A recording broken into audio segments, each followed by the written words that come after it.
Hello viewers, welcome to Bangla channel, Bangla বাজার channel. আপনাদের সকলকে স্বাগতম জানাচ্ছি। আপনারা সকলেই ভালো আছেন। আমি বাংলা বাজার চ্যানেল থেকে HM পাভেল মাহমুদ বলছি। আপনাদের জন্য আজকে একটি সুন্দর রেসিপির আমরা নিয়ে আসছি। এই গ্রীষ্মকালীন ফল কাঁঠালকে কীভাবে আমরা রান্না করে খেতে পারি, তার জন্য একটি সুন্দর রেসিপি আপনাদের জন্য আমি আজকে উপস্থাপন করছি। আপনারা দেখতে থাকুন এবং কীভাবে এই সুস্বাদু মজাদার রেসিপি তৈরি করা হয় এবং কী কী উপকরণ দিয়ে এটাকে সুন্দর করে সাজানো হয়, সুন্দর করে বানানো হয় এবং রান্না করে খাওয়ার উপযোগী করা হয়। হ্যালো ভিউয়ার্স, আপনারা সুন্দর করে এটাকে দেখুন এবং আপনারা পারলে বাসায় আপনারা নিজেরাও এই সুস্বাদু ফলকে সবজি স্বরূপ বানিয়ে নিতে পারেন। কাঁঠাল অত্যন্ত গুরুত্বপূর্ণ একটি আমাদের ফল। এটি সবজি হিসেবে আমাদের জন্য খুব উপকারী। এতে আমরা পাই আয়রন এবং ভিটামিন ডি, অ্যান্টিঅক্সিডেন্ট, সি, অনেকগুলো ভিটামিন সাপ্লিমেন্টারি আমরা এই ফল থেকে পেয়ে থাকি। সবজি স্বরূপও এখান থেকে আমরা আমাদের শরীরের জন্য প্রয়োজনীয় উপকরণ আমরা এই কাঁঠালের রেসিপি থেকে আমরা নিতে পারি। এটা আমাদের জন্য শরীরের জন্য অত্যন্ত উপকারী একটি সবজি স্বরূপ হিসেবে আমাদের কাজ করবে।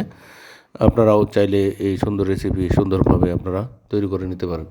আপনারা দেখতে থাকুন শেষ পর্যন্ত কীভাবে এটাকে প্রক্রিয়াকরণ করা হয় এবং শেষ পর্যন্ত সুন্দর করে রান্নার জন্য প্রস্তুত করা হয়। আপনারা শেষ পর্যন্ত আমাদের সাথে থাকুন আর আমাদের এই বাংলা বাজার চ্যানেলকে সাবস্ক্রাইব করে বেল আইকনের চাপ দিয়ে আমাদের সাথে থাকুন। সুন্দর সুন্দর রেসিপির ভিডিও নিয়ে আমরা আবার আপনাদের সম্মুখে হাজির হব। ভালো থাকেন, সুস্থ থাকেন।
হ্যালো ভিউয়ার্স, শেষ পর্যন্ত এটা রান্না প্রায় উপযোগী হয়ে গেছে। আপনারা দেখুন কীভাবে এটা রান্নার পরে আস্তে আস্তে তার কালার পরিবর্তন হয়ে আসছে, সুন্দর একটি রঙে পরিণত হচ্ছে। দেখতেই মনে হচ্ছে যে এটি অত্যন্ত সুস্বাদু একটি খাবার।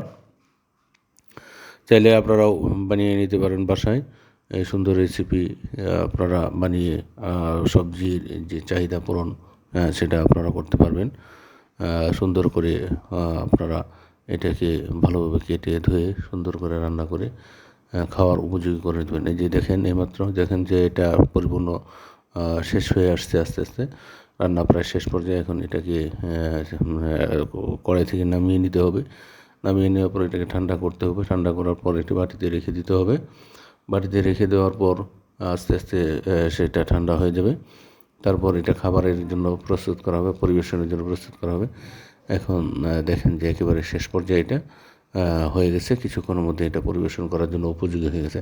ধন্যবাদ। আপনারা সকলেই ভালো থাকেন, সুস্থ থাকেন, আমাদের সাথেই থাকবেন।